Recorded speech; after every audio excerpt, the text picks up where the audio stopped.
Sri Nisargadatta Maharaj, le nectar d'immortalité, extrait numéro 2. Maharaj. Beaucoup de visiteurs viennent ici. Et beaucoup d'entre eux sont principalement intéressés par des sujets qui sont connectés à leur propre mental ou à leur propre corps. Mais je ne suis pas intéressé par ces sujets. Il est rare que quelqu'un demande la connaissance de soi. Mon sujet d'intérêt aujourd'hui est, quel que soit ce qui a disparu, ne disparaît pas et ne meurt pas, mais se disperse et se manifeste dans la multiplicité. Pendant que la conscience abandonne le corps, elle reste ample, largement diffusée et manifeste. Dans le monde manifeste, des avatars ou des activistes bien connus ont essayé depuis des milliers d'années d'apporter du changement. Mais malgré leurs efforts, il n'y a pas eu d'amélioration sensible. Les êtres humains ont tous le même type d'esprit et d'intellect, dont ils sont prisonniers. Mais aucune amélioration n'est possible dans cet état. Je choisis toujours de regarder ce qui se tient derrière les conséquences. Sans le savoir, tout ce qui se produit à cause de cela, de ce principe. Une personne est normalement en train de mener des activités qui peuvent être jugées bonnes ou mauvaises, mais qui sont juste une forme d'occupation mentale. Tout le monde essaye de protéger, de préserver le temps, c'est-à-dire la conscience.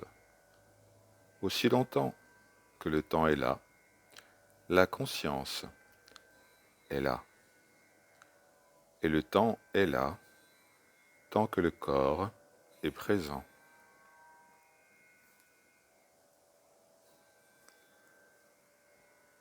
Lorsque l'espace d'une vie s'achève, le temps disparaît. Et lorsque le temps disparaît, la conscience disparaît. Tant que l'être est là, il y a activité. Dès que vous réalisez que vous n'êtes pas ce corps, alors vous n'avez plus aucun intérêt pour la manifestation.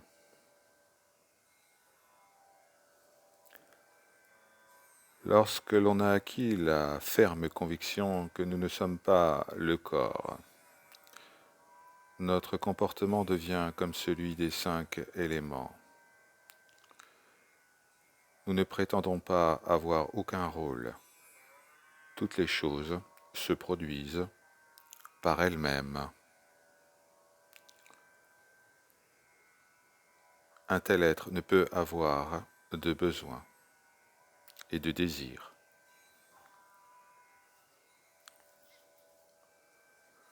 Beaucoup de gens qui se drapent dans des attitudes spirituelles ne sont pas prêts à abandonner leur identité corporelle. Au nom de la spiritualité, ils manifestent une foi, une discipline. Mais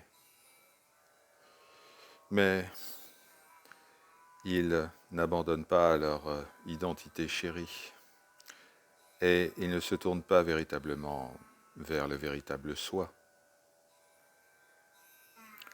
Toutes les attitudes qui sont manifestées sont des caractéristiques du mental et pas des caractéristiques du vrai soi. Il y a des gens qui changent de religion comme certains changent de femme lorsque cela est dicté par leur mental. Lorsqu'un boucher parvient à la réalisation, eh bien il continue à tuer des animaux. Mais il sait que cela est simplement une fonction de son corps, mais qu'il n'est ni son corps, ni son mental. Il n'a même pas besoin d'un Dieu ou de la connaissance du soi suprême.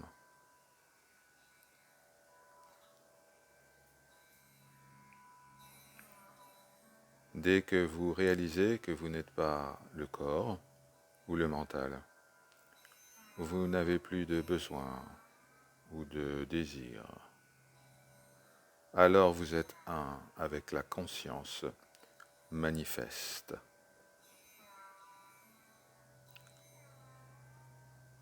À un moment, vous ne serez même plus cette conscience lorsque vous vous tiendrez dans la pure élévation. Vous transcenderez la conscience.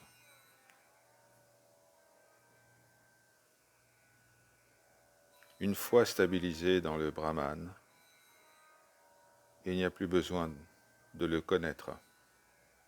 C'est-à-dire, il n'y a plus besoin de connaissance de soi.